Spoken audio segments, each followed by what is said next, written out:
Classes.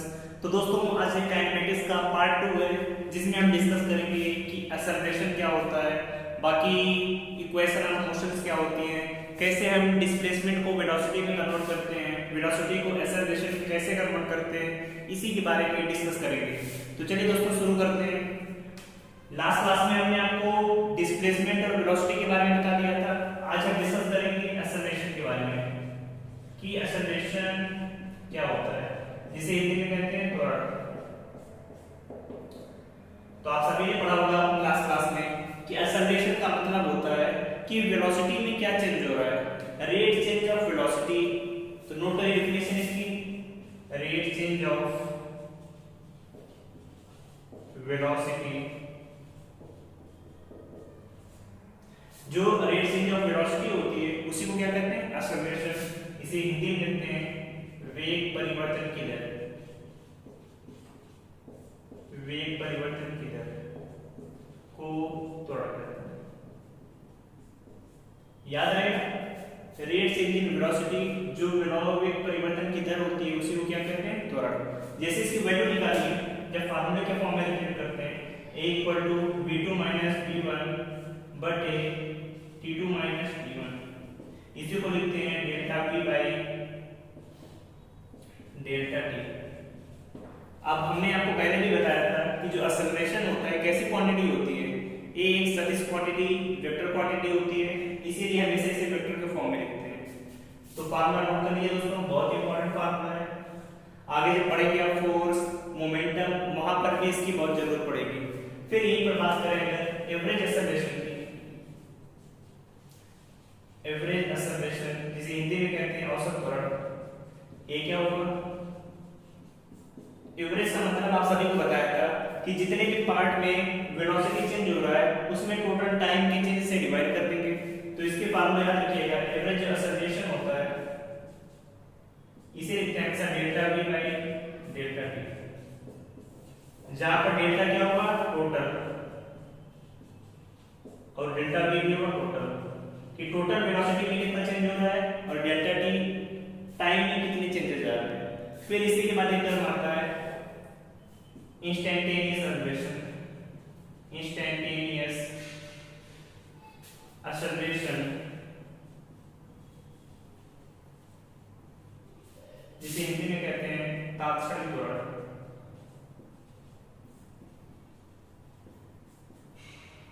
तो इसका मतलब क्या होगा, इंस्टेंट का मतलब समझते हैं किसी एक पर्टिकुलर टाइम पे, किसी छोटे से टाइम के लिए, तो वहां पे जब निकालेंगे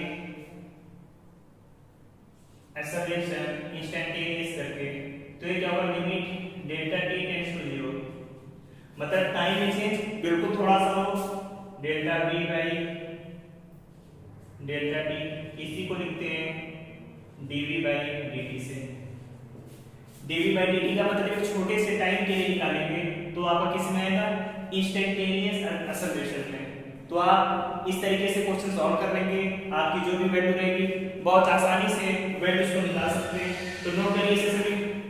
फिर इसके आगे डिस्कस करते हैं कि कैसे आप वेलोसिटी को एक्सेलरेशन में कन्वर्ट करेंगे या कैसे डिस्प्लेसमेंट को वेलोसिटी में कन्वर्ट करेंगे, इसके बारे में देखते हैं। तो ये डालिए सभी,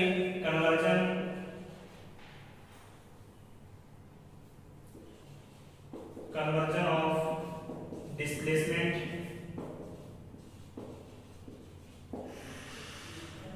वेलोसिटी एंड एक्सेलरेशन। इसका मतलब क्या है, विस्थापन, वेग और त्वरण को आपस में कैसे बदलेंगे, इसे आपको देखना है।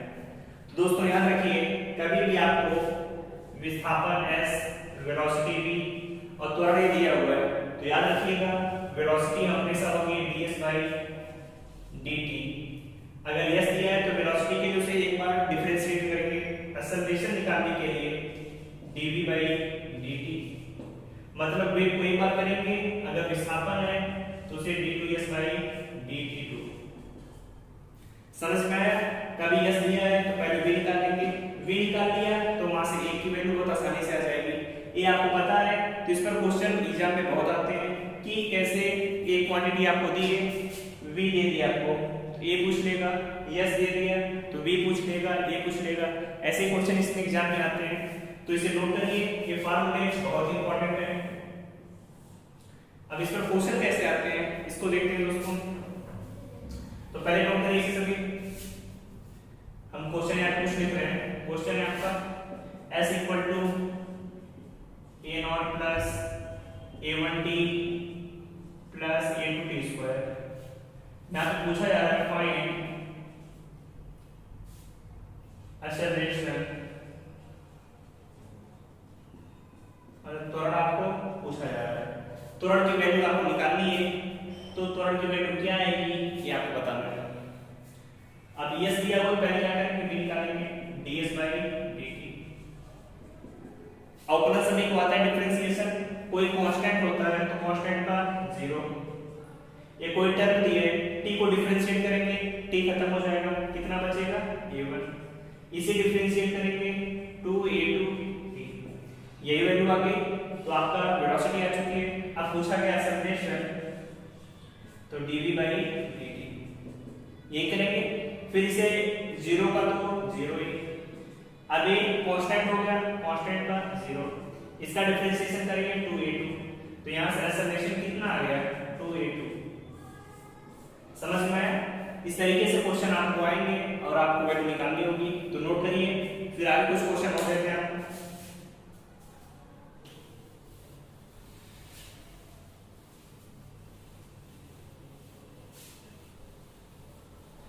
और दोस्तों ये जो क्वेश्चन है बहुत इंपॉर्टेंट है, एग्जाम में पूछते जाते हैं। अगला क्वेश्चन नोट करिए, दिया है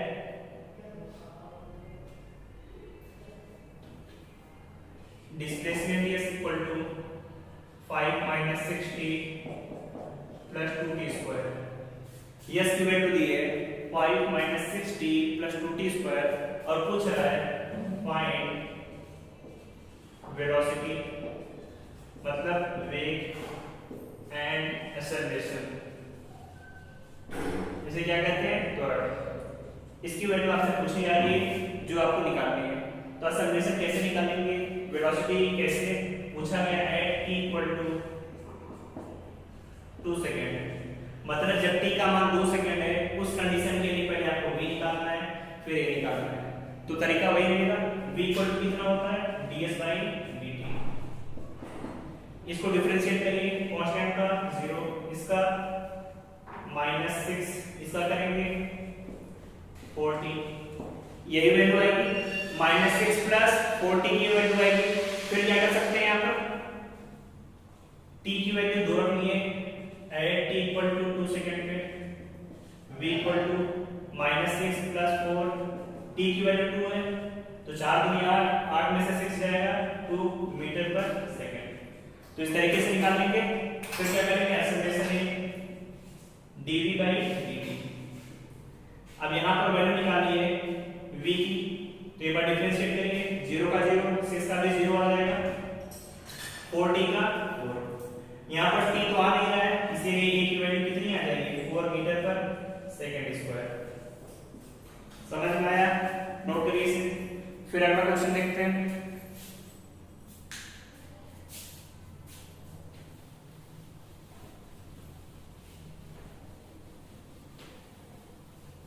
चलिए लास्ट क्वेश्चन में करते हैं दोस्तों, जिसकी वैल्यू आपको निकालनी है।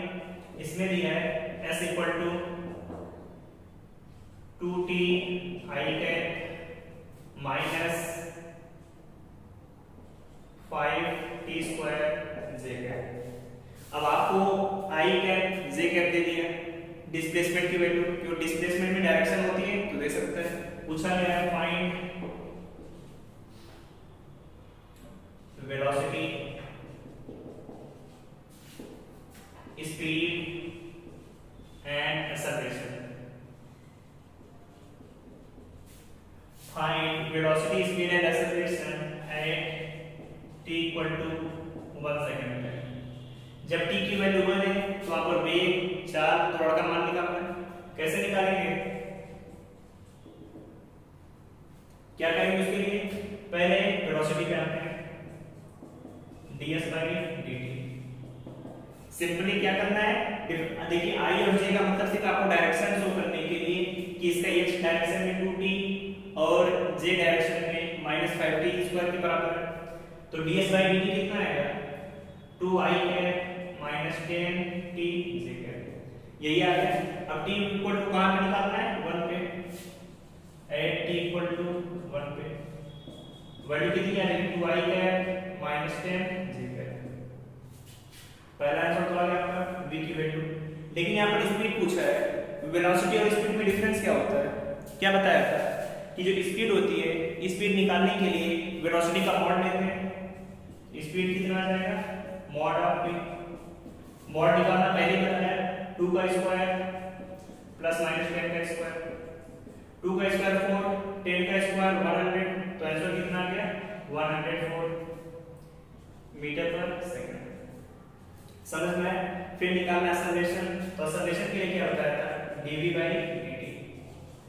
अभी ये तो कांस्टेंट है, छूट जाएगा, माइनस कितना यहाँ पर आएगा -10 j कैप, ये आपका एक्सेलरेशन आ गया।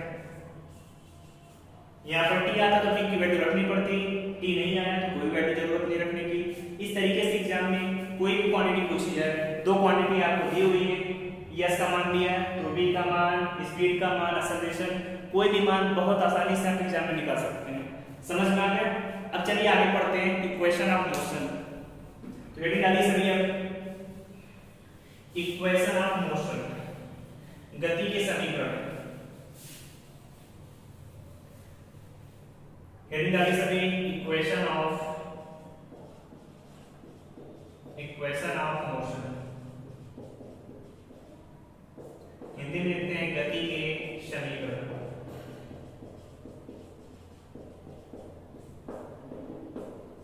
गति के समीकरण दोस्तों, ये जो इक्वेशन ऑफ मोशन बने हुए हैं या गति के जो समीकरण है, ये तभी अप्लाई होते हैं जिस कंडीशन में आपका एक्सेलरेशन कांस्टेंट होता है। एक्सेलरेशन क्या होगा नियत, तो व्हेन त्वरण या लिख सकते हैं एक्सेलरेशन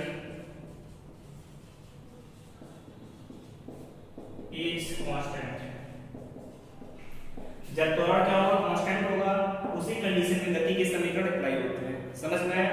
अब कैसे वैल्यू निकालेंगे इसके बारे में देखते हैं। तो दोस्तों जो इक्वेशन होते हैं आपके कितने, पहला v equal to u plus at, s equal to ut plus half at square, third है v square equal to u square plus 2as। तीन समीकरण है जहां पर पता होना चाहिए v का मतलब क्या है, s का मतलब अभी आपको सभी बताएंगे। और एक इंपॉर्टेंट फार्मूला आता है कि nth सेकंड में डिस्प्लेसमेंट की वैल्यू कितनी होगी, displacement travelled in nth second. तो नोट करके लिख लीजिए यहाँ पे, nवें सेकंड में चली गई दूरी,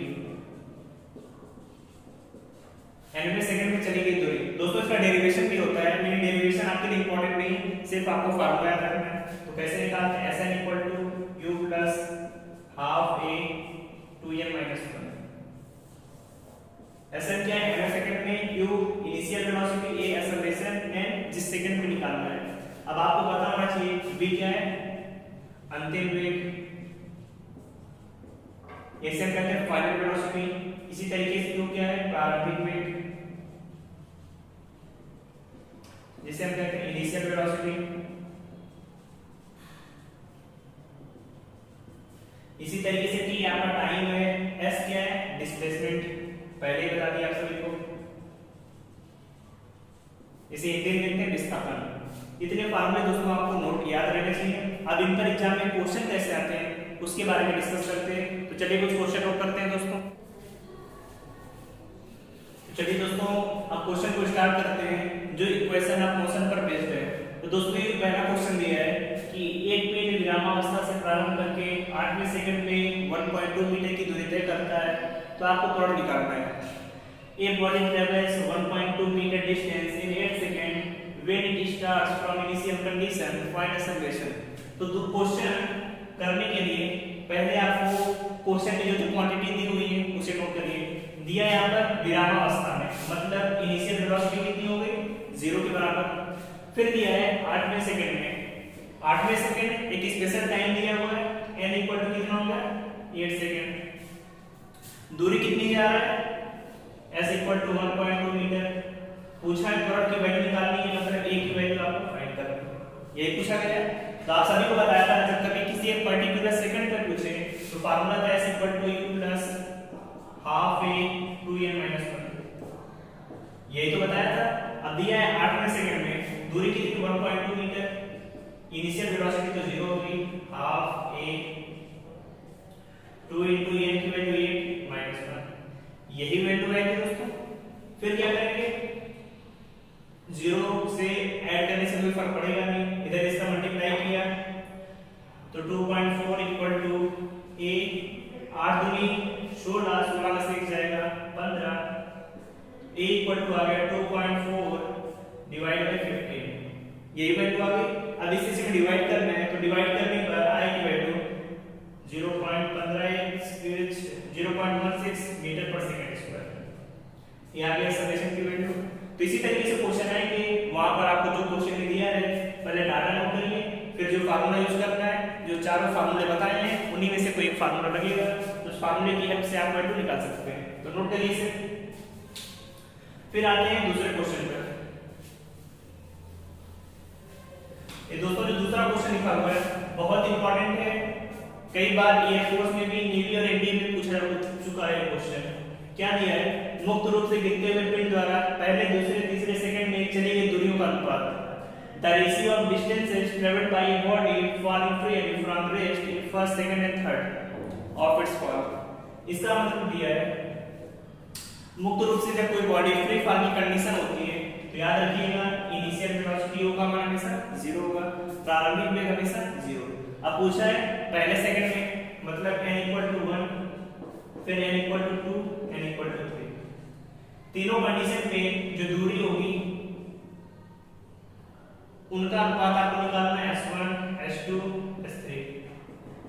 तो पहले s1 की वैल्यू निकालते हैं। s1 की वैल्यू आपको पता है u plus half a 2n minus 1। u का तो कोई मतलब नहीं है क्योंकि u का मान तो 0 है पहले इनिशियल वेलोसिटी, तो यहां पे रखेंगे हाफ a, n की वैल्यू कितनी पहले के लिए 1, तो 2 into 1 minus 1, 2 1 के 2, 2 में से 1 जाएगा 1, तो बची वैल्यू a/2। s1 की वैल्यू कितनी आ गई a/2। इसी तरीके से s2 की वैल्यू हाफ a, n की वैल्यू 2 है, 2 into 2 minus 1, 2 2 4, 4 में से जाएगा 3, वैल्यू आ गई 3a/2। इसी तरीके से तीसरे सेकंड में हाफ a 3 minus 1, तो 2 3 6 6 में से जाएगा 5, 5a/, तीनों वैल्यू नोट कर ली s1 s2 s3। अब तीनों क्या पूछा हुआ है क्वेश्चन में, अनुपात रेशियो पूछा हुआ है, तो रेशियो के लिए क्या करेंगे s1 s2 s3 तीनों का रेशियो। तो रेशियो में याद रखिए जो कॉमन चीजें होंगी कट जाएंगी, a/2 यहां पर, a/2 यहां पर, a/2 कट जाएगा, तो बचा कितना 1 3 5, आ गया आपका आंसर। तो कभी इस टाइप का क्वेश्चन आएगा तो कर लेंगे सभी, बस फार्मूला आपको अप्लाई करना है, आपका आंसर आ जाएगा। अब तीसरा आपको दिया हुआ है s इक्वल टू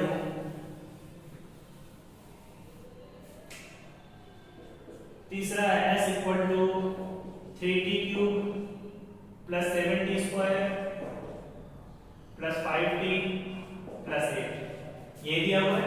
पूछा है एक्सेलरेशन एट 1 सेकंड t का मान, तो पहले क्या निकालेंगे ds बाई dt। अवकलन आता है सभी को, जिन्हें नहीं पता देख लीजिए कैसे करते हैं। अगर कभी d बाई dx s की पावर में करना है अवकलन, तो हमेशा जो टर्म ऊपर लिखा है पहले आ जाएगा n x की पावर n माइनस 1। ये अवकलन का तरीका होता है। जैसे यहाँ पर लिखा है कांस्टेंट 3 को छोड़ दिया, t का वैल्यू क्यूब करेंगे तो 3 पहले आ जाएगा और t स्क्वायर। इसी तरीके से इसका करेंगे 7, 2 पहले आ जाएगा t, प्लस इसका करेंगे, अब पावर से कोई नंबर लिखा है सीधे 5 और कांस्टेंट का हमेशा कितना होगा 0, तो वैल्यू कितनी आ गई 9t square plus 14t plus 5। Velocity की वैल्यू आ गई। अब तो वेलोसिटी पूछा होता तो t इक्वल टू 1 सेकंड रखते हैं, आपका आंसर आ जाता, लेकिन वेलोसिटी आपसे नहीं पूछा है, पूछा क्या है एक्सेलरेशन। तो उसके लिए एक बार और डिफरेंशिएट करेंगे, अवकलन करने पर कितना आएगा 9 दूनी 18 t प्लस 14, t का तो सिर्फ 1 और 5 का तो 0 जाएगा।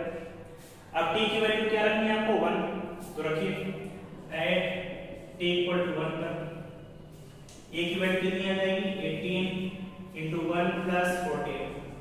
अब जब 18 में 14 जोड़ेंगे तो वैल्यू कितनी आएगी, आप सभी को पता है 32 मीटर पर सेकंड स्क्वायर।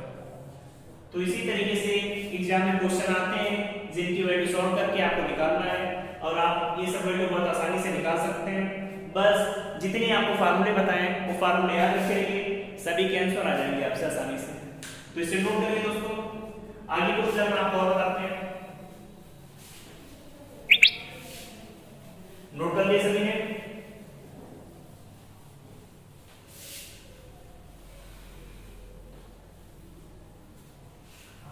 तो दोस्तों जीके जो आपको आगे पढ़ना है, ये तो आपने पढ़ा कि जब कोई बॉडी स्ट्रेट लाइन में जाती है सीधी रेखा में, लेकिन 1D में हमने आपको बताया था कि अगर कोई बॉडी ऊपर से नीचे आ रही है या नीचे से ऊपर जा रही है, उस कंडीशन में इक्वेशन ऑफ मोशन या गति का समीकरण क्या होगा उसे आपको निकालना है। तो इस कंडीशन में दूसरी कंडीशन के लिए बता रहे हैं। पहला, जब पिंड नीचे आ रहा हो, when body is coming down, जब कोई पिंड नीचे आ रहा हो, नीचे आने की कंडीशन ध्यान रखिएगा, g की वैल्यू हमेशा क्या होगी प्लस में होती है, उसे प्लस ही रखेंगे। तो आपकी गति के समीकरण तीनों वही रहेंगे। पहला क्या था आपका v equal to u plus at, दूसरा s equal to ut plus half at square, तीसरा v square equal to u square plus 2s। इसमें बस क्या करेंगे, जहां पर a है वहां पर g रखना है, और जहां s दूरी थी यहां पर आपको ऊंचाई रखना होगा, कोई टर्म ऊंचाई होगा। तो तीनों समीकरण आ जाएंगे, क्या लिखेंगे, पहला v equal to u plus gt, दूसरा s equal to ut plus half gt square, एक यहां पर g प्लस कर दिया, तीसरा v square equal to u square plus 2gh। Note कर लिया? एक किस कंडीशन में, when body is coming down, जब नीचे आते हैं। यहीं पर जब कोई पिंड ऊपर जाएगा, ऊपर जाने के लिए फार्मूले सेम रहेंगे, जहां पर प्लस जी है वहां पर क्या करेंगे माइनस जी। तो नोट करिए दूसरा, जब पिंड ऊपर जा रहा है, ऊपर का मतलब एरो डायरेक्शन में, तो उस कंडीशन में फार्मूले यही रहेंगे। नोट कर लीजिए v equal to u minus gt, h equal to ut minus half gt square, v square equal to u square minus 2gh। इतने फार्मूले दोस्तों आप 1D में पढ़ते थे। अब आपको नेक्स्ट लेक्चर में हम बताएंगे कि ग्राफिकल रिप्रेजेंटेशन कैसे करते हैं। जैसे हमें टर्म यस दिया है v a, 3 टर्म है, तो जब हम इन सभी का समय के साथ ग्राफ बनाएंगे तो ग्राफ कैसे, यस का t के साथ ग्राफ, v का t के साथ, a का t के साथ। और ग्राफ वाले क्वेश्चन भी बहुत इंपॉर्टेंट होते हैं, जिन्हें हम नेक्स्ट क्लास में आपको कॉन्सेप्ट के साथ समझाएंगे कि आप एक बार पढ़ लेंगे तो आपको हमेशा के लिए याद हो जाएगा। तो दोस्तों आज जितनी चीजें आपको बताई इसे पढ़िए अच्छे से, और पीछे के जितने चैप्टर कंप्लीट हो गए उसे रिपीट करते रहिए। बाकी कोई प्रॉब्लम